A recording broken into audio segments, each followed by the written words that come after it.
first and foremost because of my identity, which in and of itself is part of the problem. It is a problem that it is still considered a unique thing to be queer. It is a problem that so few of us feel comfortable speaking about being queer, when statistically we are far from alone. It is a problem that today is the first time I have ever spoken publicly about being queer, even though I have identified to my friends as either gay or transgender and occasionally perform queer poetry for over a decade. It is a problem that I am still afraid, even as I stand here, surrounded by such an amazing community of LGBTQIA people and allies.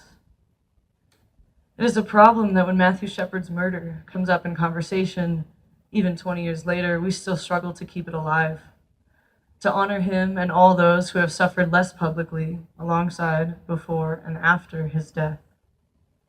It is a problem that violence against queer people is arguably just as common as it was back then, whether or not we acknowledge it.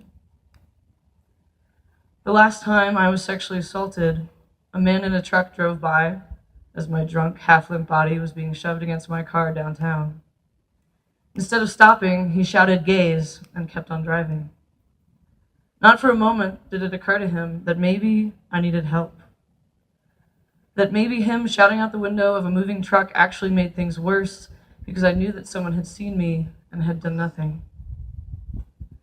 When I reported to the sheriff's department, I cited my sexuality as part of my defense, because although I am still biologically a female, I identify as a straight man, although at the time as a lesbian, and would never have willingly become sexually intimate with another straight man.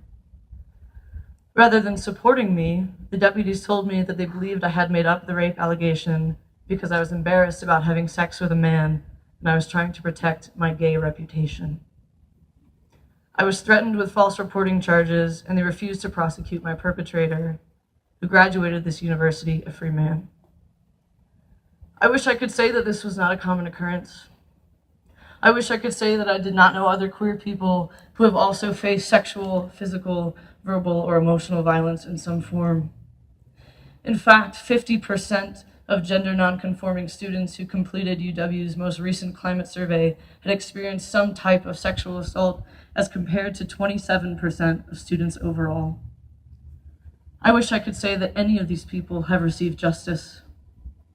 I wish I could say that I felt safe in Laramie, Wyoming. I wish I could say that I would feel safer anywhere else, because the truth is that this is not a rural red state phenomenon. This is the world we live in, and we have to do better.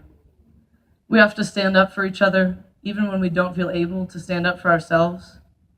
We have to love one another, even if we disagree. We have to honor one another, both for our individual and our collective struggles.